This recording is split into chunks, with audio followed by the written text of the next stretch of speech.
Today, I'm going to be answering your questions about compost, but first, we better check on my compost pile.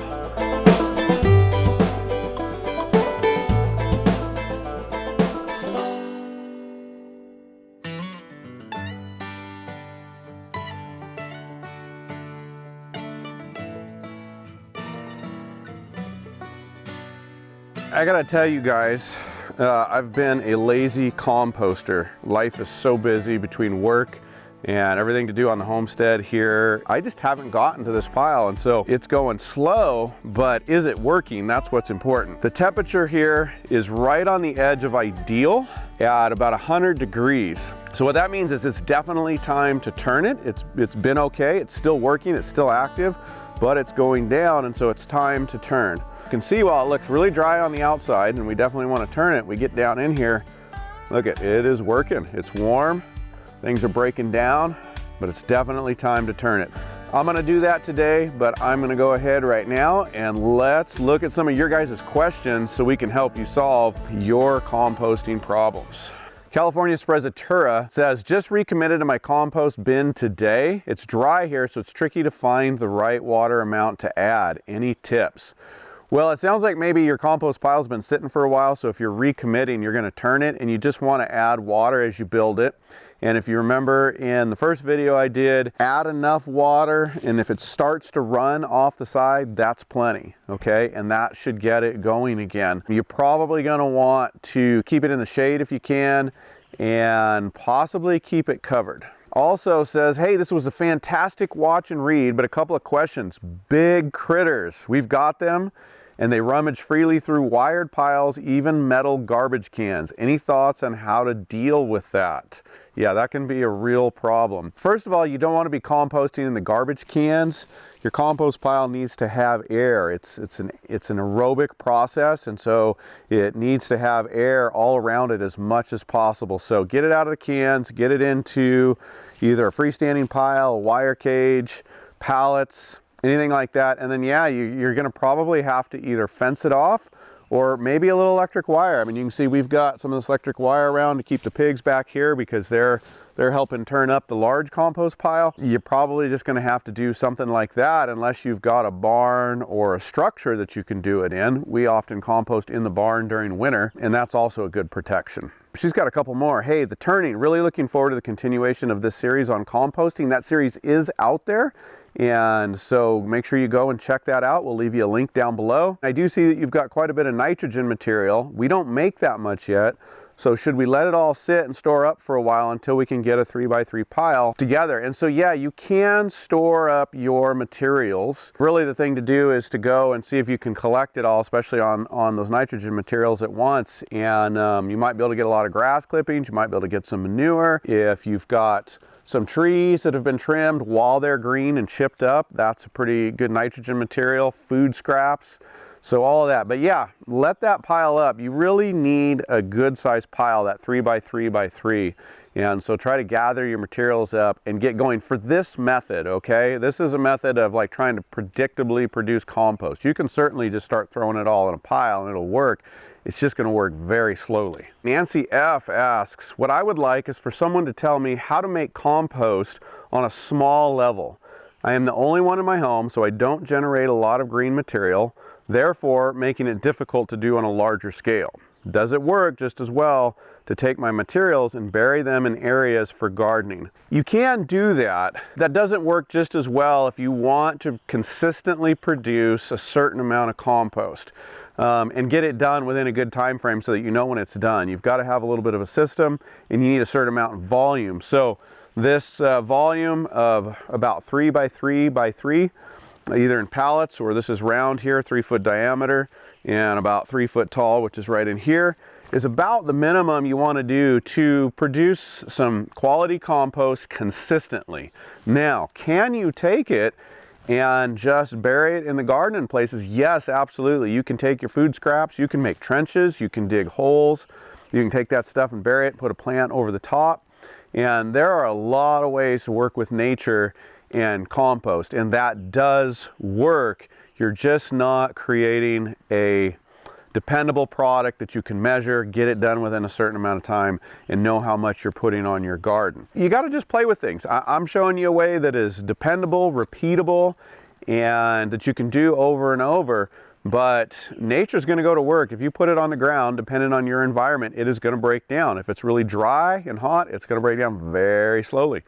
If you're really wet and hot, it's going to break down a lot faster. The other thing is you can try some of the turning bins, you know, the compost turning bins, and a few other things like that. But the people I've known that have used them, and when I've tried it, I just don't get as much consistency as getting it done, and it's tougher to manage. George asks, if I'm just doing a compost on the ground, should I cover the pile or keep it uncovered? Thanks. Your compost is an aerobic process and it needs oxygen. So from a general perspective, you really don't want to have to directly cover it all the time because it needs to breathe and you're cutting off that oxygen. However, if you've got a lot of rain or snow, you do want to cover it. You don't want it everything getting leached out. So if you've got rain coming, cover it up. If it's really, really hot, you might want to cover it. It'd be better if you could put, you know, a shade over it. And certainly for the winter time, if you're in a northern climate like ours, and you can cover it when the snow comes, that's really going to help keep all that nutrient together so that you're not leaching it off.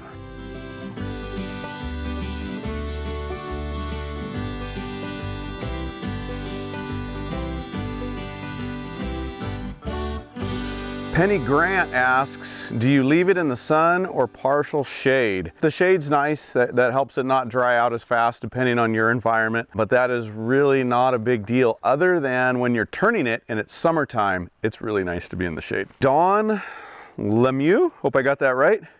I may have misheard, but I thought you said the ratio of brown to green is 30:1. It looks like your mix is 2:1.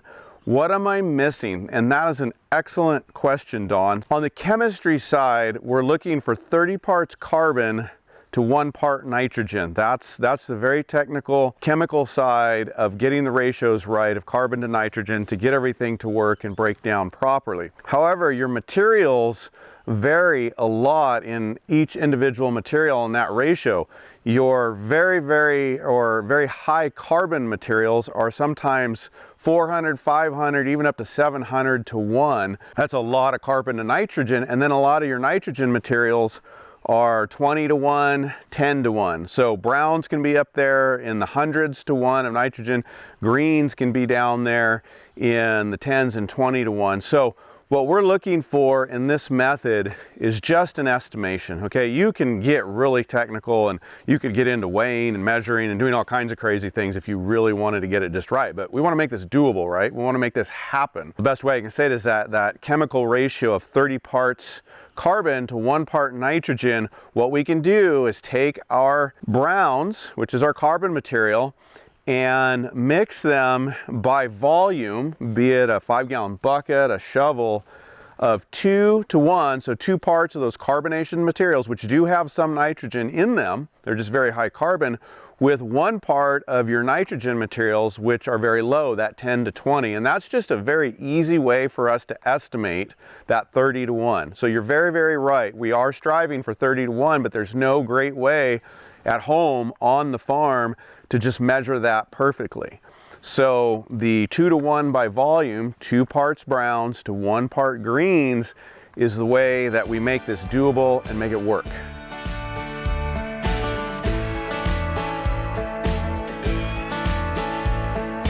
Kayla Andrews asks, could you compost just manure with no carbon material in it?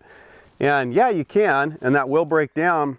But a lot of your manures are in there, they're very high nitrogen, so they're under that 30:1, and you're really not getting the carbon in that you need. Carbon is the building block to life, so it's the building block to our compost, feeds our gardens out there, and so while you can do that, you really do, that's really a green material, so you really do want to be adding in the browns to get the ratio right. Joy Heel asks, when is the best time of year to add your finished compost to your soil for gardening? Well, Joy, depending on what you're doing, you can really add it any time of year, but usually we're doing garden prep right either in the spring or in the fall. I really like to add mine in the fall. I practice a no-till system. One of the very last things in the fall we do after we clean the garden up is to spread the compost out. We just layer it on top, and that gives the winter time for it to settle in and mix in and become part of the soil, and it's already there as things start to warm up. In my northern climate, I need every jump I can get on the season. So having that compost already there so that as the seasons change, it just naturally starts activating as things warm up. But you can sure do it in the spring too, if that works for you. Or maybe you're growing a couple crops and you need to add some compost mid-season, or maybe you're struggling, your garden's struggling with some things and you need to add a little bit of nutrient to it. You can add it mid-season too. JJWE 2002 asks, do you turn it clockwise or counterclockwise? I don't know. I've never even thought of that. I guess some of those bins go one way or the other, but as far as mixing it here, we're just mixing it up. Like I said in one of the last videos, especially when you first get going, you're trying to get the inside of the pile out, kind of trying to turn the pile inside and out. That's just a rough guideline. But as far as clockwise or counterclockwise, you can do whatever you want. I like this one here. KMH asks, can you seed inactive compost with active compost to regenerate a failing compost? If so, approximately what is the ratio of inactive to active? Absolutely. If your pile fails or it slows down because you didn't have the ratios right, or you just got busy and you let it cool off, absolutely you can seed it. And that's what I'm doing right here, because as I showed at the beginning of the video, this was just right on the edge. It was starting to cool off. It was still active, but I want to charge it a little bit. So I'm just going to take every layer, every few inches, just take some active compost and just spread it out and sprinkle it in. That's all you got to do. So for this method, a shovelful every layer or two will really do great to recharge your compost, and probably just a little bit of water. You don't want to soak it unless it really dried out. That just helps things mix up. So, and that's it, and just keep working up the pile. KMH had another great question. Can you seed a garden with hot compost for the next crop cycle to improve the soil and also kill weeds present in the garden soil at the end of harvest? So yeah, you could. And if you're putting it down in the fall and you just haven't gotten your compost finished and you want to get it spread, that's absolutely fine. A lot of times, you know, my compost is maybe 80% finished, 90% finished. I get to fall, and yeah, I do my thing and I go ahead and get it all out, and that's going to be just fine and ready for spring, as long as I'm not trying to grow anything in it if it's still hot. However, getting it hot enough to kill all the weed seeds, yeah, you could probably kill a few. I've certainly had compost that I've bought that was too hot that I didn't take a temperature reading on, and it's killed my corn seed. So theoretically, you could do that with weed seeds. I've never done that. You'd have to have it up there pretty hot, you know, up in the 150-degree range. So that was something you would just have to try and play around with, and I'd be real curious to see if it works for you. Sheila Heverin, I have a tumble composter and it's always too wet. What can I add to it? I have some ground up eggshells. Would that help? I don't normally add leaves or grass to it. One of the reasons it's wet is because those things are usually a plastic bin and there's no oxygen exchange. And I don't know every design, so you know, maybe there's some out there that have a way of incorporating oxygen. But again, we're really trying to do an aerobic process. That is, the type of bacteria that we're cultivating and life in the soil is more focused on oxygen than water. And those systems tend to hold all the water in and not breathe. So that's one of the problems with them. One of the reasons I don't like them. So one of the things you could do though is you probably need to add more browns, more carbon materials. Can you leave the lid open for part of the day? I mean, look for a way to get air in there. You need that oxygen exchange for making the type of compost that we're making here. Matt Sabo's got a couple of really interesting ideas here that I like. In theory, could you put a perforated 3-inch pipe or several pipes in the long axis of the pile to add water and oxygen? Yeah, you could, and what guys often do, especially when you're trying to do a thermal compost and you're trying to get it done in say 21 days, is they will add a perforated pipe right down the center of the pile. They'll also build it maybe on a pallet so oxygen can move through and under and through that perforated pipe. And that is an excellent strategy. It's a little bit more to work with when you're turning your pile and building it, a little bit more there to manage, but guys definitely do that. as far as helping oxygen get through. But Matt added to this in using this pipe this way, like having the top open to add water and having a cap with a fitting for air compressor to attach to. You wouldn't really want to add water that way. You're going to end up getting too much water in the center, and really if you've gotten it wet enough as you're getting going, you're not going to have to add that much more water again, maybe a little bit just lightly sprayed in when you're turning, so you wouldn't use it for that. As far as having a cap with a fitting for an air compressor to try to push air through the pile, that's a very interesting idea, Matt. I've never seen that done. You know, it's how we learn things, is experiment and trying it. So if you ever decide to try that, let us know how it goes. Cindy Skillman asks, do you leave the compost thermometer in the pile all the time, or would the rain hurt it?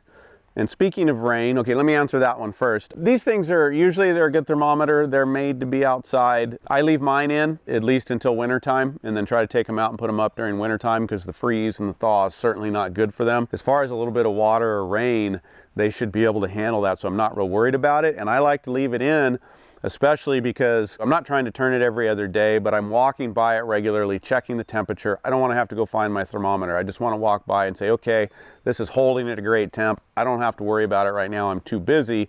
Or like I showed you this morning, oh, hey, this is getting down to the lower end of active. It's really time to turn this. So I like leaving it in there until winter time comes. The other part of her question was, and speaking of rain, do you tarp the pile or do you keep it from getting over wet some other way? So like I was saying earlier, I don't really want it tarped all the time because we want that oxygen exchange, but yes, you do not want heavy rains leaching out all the nutrient in your pile. So if you're in a wet environment, try to get it under roof, under tarp, or if you're in an area, some dry environments get heavy thunderstorms, you know that's coming, absolutely get it covered so that it doesn't get washed out. TJSNA 5 asks, the sawdust I get from a sawmill is already wet. Is this okay to use as a brown? Yeah, absolutely. It's just fine. Just take it into consideration as you're building your pile and how moist it is. This is just getting a little on the dry side, but you know, you don't want it, you just don't want it any wetter when you build it. So if you grab it and squeeze, you're maybe barely getting a drop out of there. Any more moisture than that, that's too much. So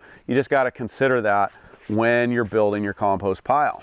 Hey, do you guys like my little coyote friend? As you've seen, he's usually always hanging around somewhere in these videos, so I brought him up to hang out with us for a minute. And you know what? We don't have a name for him. He just kind of showed up, and all of a sudden he's hanging out. You guys give us some suggestions for a name for Mr. Coyote here. Moving on, let's see. Casey Kotnick asks, does the composting need to happen with a certain outside temperature? I live in the Midwest, wondering if I would need to have mine done before winter comes. Yeah, you do need a certain temperature range, and mostly it's just, if it gets too cold, it's gonna slow down. And when you've got it heated up, it can actually take some mild freezing temperatures in the 30s to 20s if you're keeping the pile active.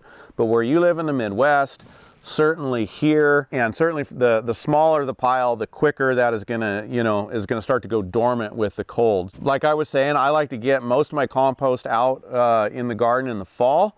However, we've got a pretty large pile back there and we like to have a lot left over for the spring. We do end up leaving some sit out over the winter, and it's okay. It goes dormant. If it's not finished yet in the spring, you can start turning it again. You might add a little bit of finished compost to it to get it going, and that's not a problem. That'll be just fine if it does go dormant. Just make sure you keep it covered all winter. I don't know where you're at in the Midwest, but again, you don't want a lot of snow just sitting on it and then getting that melt and having it leach off the contents. Lisa Thatcher asks, wood ash from a fireplace, good or no? Yeah, a little bit of wood ash is good, especially hardwoods. I don't really have a ratio for you. I'm sure you could look that up. I certainly take our wood ash in our large pile and add to it. You just go sparingly. It's not something that you want to add too much to, but you can do a little bit. You can sprinkle it in. And if you really want to get technical, then you need to get into testing it and making sure your ratios are all good. T-Money asks, where does animal bedding waste fall? Straw that has been with chickens and goats, is that browns and greens rolled into one? Pretty much, that's how we handle it here. In our chicken coops and our barns, we're using, we're kind of pre-building the compost pile, as it were, by regularly putting in shavings, and that's getting mixed up with the urine and the manure. And our goal is always to never have it get stinky within those environments. Once it starts to smell, that means your nitrogen content is getting too high, And certainly in the barn, while we don't want that too high in our compost, certainly in the barn, that's going to start to create some conditions that are unhealthy. So we're striving to keep that balance using our nose and just the feel. You also don't want things too wet, and that's usually going to go together. If it starts getting too wet, it's got too much nitrogen in it, we haven't added enough carbon, it's going to start to stink, and we go, hey, we need to add some more carbon.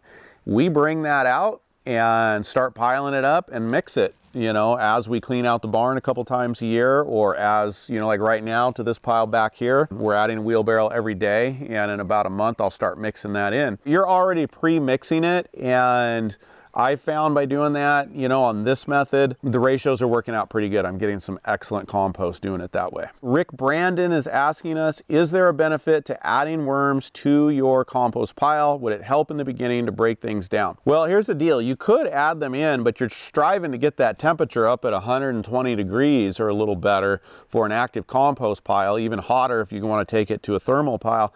And the worms are going to bail. They're going to be out of there if you put them in, because it's going to get too hot for them, so they will just leave. If you put them in mid-cycle when it's that hot, the ones in the middle aren't going to make it out. It's going to kill them. You can certainly add those worms in towards the end, and in fact, as that compost pile starts to cool down as it's finished, if you've got worms on your property, they're probably going to find their way into it, which is fantastic. And then you're getting more of those guys out into the garden, which we definitely want.